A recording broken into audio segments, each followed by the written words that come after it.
আমি বাবা মায়ের শত আদরের মেয়ে।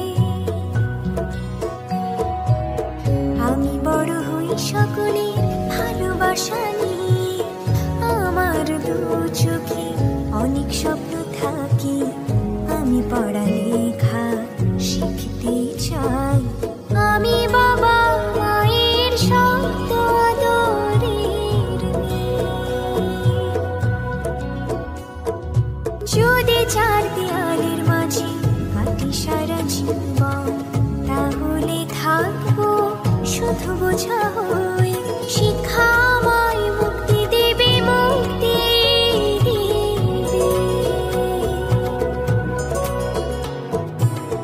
আমি তো কালকে খুশি আর আশা, আমারও তো সাধ আছে, আছে অভিলাষা।